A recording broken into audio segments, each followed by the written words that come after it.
Hello friends. Pregnancy के दौरान अगर थायराइड लेवल्स लो हो या हाइपोथायरॉयडिज्म हो तो कुछ इंपॉर्टेंट चैलेंजेस या इश्यूज आते हैं। आज इस पर बात करेंगे। यूजली हाइपोथायरॉयडिज्म अगर प्रेगनेंसी के टाइम हो तो इसका मैनेजमेंट काफ़ी टफ होता है। कई स्पेसिफिक प्रॉब्लम्स आते हैं, इसके इंपॉर्टेंस भी बहुत ज़्यादा है। सही तरह से मैनेज नहीं किया जाए तो माँ और बच्चे दोनों की जान के लिए खतरा हो सकता है। इसलिए आज इससे संबंधित इंपॉर्टेंट इश्यूज पर बात करेंगे। टॉपिक बहुत इंपॉर्टेंट है और हर प्रेग्नेंट फीमेल के लिए क्रूशियल है क्योंकि काफ़ी कॉमन है और काफ़ी ओवरलुक्ड इशू है। टॉपिक पर जाने से पहले जो लोग हमारे चैनल पर नए हैं उन्हें रिक्वेस्ट करूँगा चैनल को सब्सक्राइब करें, वीडियोस को लाइक करें, शेयर करें, फॉलो करें, कमेंट करें, पूरा देखें। टॉपिक में पहले हम बात करेंगे इसकी इंपॉर्टेंस क्या है ये समझने की कि हाइपोथायरॉयडिज्म प्रेगनेंसी में मैनेज करना ज़रूरी क्यों है। इसके अलावा बात करेंगे इसमें क्या चैलेंजेस आते हैं और लास्ट में हम बात करेंगे मैनेजमेंट स्ट्रैटेजीज़ की। और फाइनली हमारे फाइनल डिस्कशन या वर्डिक्ट पर हम कुछ लाइन स्पेंड करेंगे। तो टॉपिक इंपॉर्टेंट है इसलिए एंड तक देखिएगा। तो बिना समय बिगाड़े चलिए शुरू करते हैं इंपॉर्टेंट वीडियो। सबसे पहले इंपॉर्टेंस क्या है हाइपोथायरॉयडिज्म की मैनेजमेंट की। सबसे पहले माँ की हेल्थ के लिए बहुत इंपॉर्टेंट है क्योंकि प्रेगनेंसी के दौरान माँ को कई बार बहुत सारे सिम्टम्स होते हैं जो कि हाइपोथायरॉयडिज्म की वजह से होते हैं। माँ को बहुत ज़्यादा सुस्ती होती है, वजन बढ़ने लगता है, डिप्रेशन की प्रॉब्लम होती है जो कि प्रेगनेंसी के दौरान वैसे भी माँ के लिए बहुत ज़्यादा प्रॉब्लम्स क्रिएट करते हैं। माँ की कंडीशन वैसे ही कॉम्प्रोमाइज़ होती है। यदि साथ में हाइपोथायरॉयडिज्म हो जाए तो सिचुएशन और बिगड़ जाती है। इसलिए प्रेगनेंसी के टाइम माँ की हेल्थ थोड़ी ज़्यादा कॉम्प्रोमाइज़ हो सकती है यदि उसको हाइपोथायरॉयडिज्म है तो। इसके अलावा प्रेगनेंसी रिलेटेड कॉम्प्लिकेशंस होने का चांस भी बढ़ जाता है, यानी बच्चे का मिसकैरेज होने का चांस बढ़ जाता है। बच्चा कई बार प्रॉपर ग्रोथ या डेवलप बच्चे का ना हो ऐसा हो सकता है। बच्चे की डिलीवरी के टाइम पोस्टमार्टम ब्लीडिंग हो सकती है, माँ को खून की कमी हो सकती है, ब्लड प्रेशर बढ़ सकता है, यानी प्री इक्लैम्सिया हो सकता है। ये सारे प्रॉब्लम्स प्रेगनेंसी के दौरान हाइपोथायरॉयडिज्म की वजह से देखे जा सकते हैं। बच्चे की जहाँ तक डेवलपमेंट की बात है, बच्चे का ब्रेन परमानेंटली डिफॉर्म्ड हो सकता है, बच्चे का न्यूरो डेवलपमेंट प्रॉपर ना हो जिसकी वजह से बच्चा कई बार हाइपोथायरॉयडिज्म की वजह से ग्रोथ अबनॉर्मलिटी उसमें हो सकती है और बच्चा मानसिक रूप से विक्षिप्त या अबनॉर्मल पैदा हो सकता है जो कि बाद में कभी भी ठीक ना हो, ऐसा हो सकता है। इसके अलावा बच्चे का ओवरऑल ग्रोथ भी कॉम्प्रोमाइज हो जाता है, बच्चा प्री टर्म डिलीवरी भी हो सकता है, बच्चे के बाकी माइलस्टोन्स भी डिले हो जाए, ऐसा भी हो सकता है। इसलिए थायराइड हार्मोन बहुत ज़्यादा क्रूशियल है प्रेगनेंसी के दौरान। इसको हमेशा हर केस में कंपल्सरी करना ही करना चाहिए। अगर केस मिस हो जाता है तो एक preventable cause of fetal problems है जो मिस नहीं होना चाहिए। अगर मिस होता है तो बच्चे के लिए बहुत लॉन्ग टर्म प्रॉब्लम्स होती है। ज़्यादातर प्रेगनेंसी के दौरान इंक्रीज डिमांड भी होती है थायराइड हार्मोन्स की। प्रेगनेंसी अपने आप में अलग अलग ट्राइमेस्टर में अलग अलग लेवल्स की थायराइड हार्मोन की डिमांड होती है, इसलिए हर ट्राइमेस्टर के हिसाब से इसको बार बार मेजर करने की भी आवश्यकता है। हर ट्राइमेस्टर के हिसाब से दवाओं के डोजेस को चेंज करने की आवश्यकता है क्योंकि प्रेगनेंसी के दौरान वैसे भी आयोडीन की डिमांड और थायराइड हार्मोन्स की डिमांड कंपेरेटिवली ज़्यादा होती है माँ और बच्चे दोनों की हेल्थ को मेंटेन करने के लिए। चैलेंजेस क्या है इसको मैनेज करने में? चैलेंजेस ये है कि सबसे पहले डायग्नोसिस करना ही मुश्किल होता है क्योंकि माँ को होने वाले कई जो सिम्टम्स है जैसे लेथार्जी, कमजोरी, फटीग, सुस्ती, डिप्रेशन, जो हाइपोथायरॉयडिज्म के फीचर्स है वो वैसे भी प्रेगनेंसी में देखने को मिलते हैं। तो डिफ्रेंशिएट करना बड़ा मुश्किल होता है कि ये हाइपोथायरॉयडिज्म की वजह से है या नॉर्मल प्रेगनेंसी का पार्ट है। इसके अलावा कई हाइपोथायरॉयडिज्म के पेशेंट जो है प्रेगनेंसी में कंप्लीटली एसिम्प्टोमेटिक भी हो सकते हैं।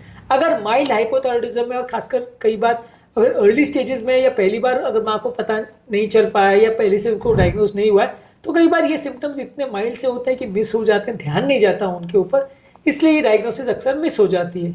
इसके अलावा डोज एडजस्टमेंट भी प्रेगनेंसी के दौरान काफ़ी मुश्किल होता है। हर 4 से 6 हफ्ते के दौरान मॉनिटरिंग करना या थायराइड चेकिंग करना जरूरी है, यानी हर 1-1.5 महीने में, ताकि डोजेस को चेंज किया जा सके।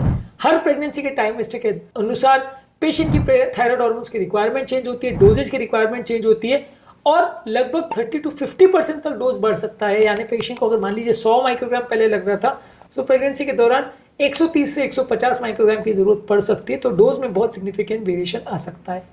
इसके अलावा प्रेगनेंसी प्लान करने से पहले भी आपको प्रॉपर्ली ध्यान देने की जरूरत है कि अगर पेशेंट को हाइपोथायरॉयडिज्म है तो पहले से उसके हिसाब से पहले प्लानिंग कर ले, पहले से जांच कर ले कि कोई स्पेसिफिक इशू माँ और बच्चे के लिए तो नहीं है, ये भी ज़रूरी है। और इस मामले में प्रॉपर माँ और फैमिली मेम्बर्स की एजुकेशन भी ज़रूरी है क्योंकि कई बार इस तरह के प्रॉब्लम्स और कॉम्प्लिकेशंस लोग को पता नहीं होते और जब बाद में प्रॉब्लम्स या कॉम्प्लिकेशंस खड़े हो जाते हैं तो लोग उसको फिर प्रॉपरली एक्सेप्ट नहीं करते और ये एक सोशल और काफी मेडिको लीगल इशू बन जाता है। इसलिए ये सारी चीज़ें माँ और फैमिली मेम्बर्स को समझाना ज़रूरी है और उसके बारे में प्रॉपर पेन एंड पेपर में डॉक्यूमेंटेशन करना भी ज़रूरी है कि ये सारी चीज़ें समझा दी गई है। नहीं तो बाद में जब ये मिस्टेक्स हो जाती हैं और प्रॉब्लम्स हो जाती है हेल्थ के साथ तो कई बार उसे लोग एक्सेप्ट नहीं करते हैं, मेडिको लीगल इशूज़ बन जाते हैं। अब बात करें फाइनली इसको मैनेज कैसे करना है।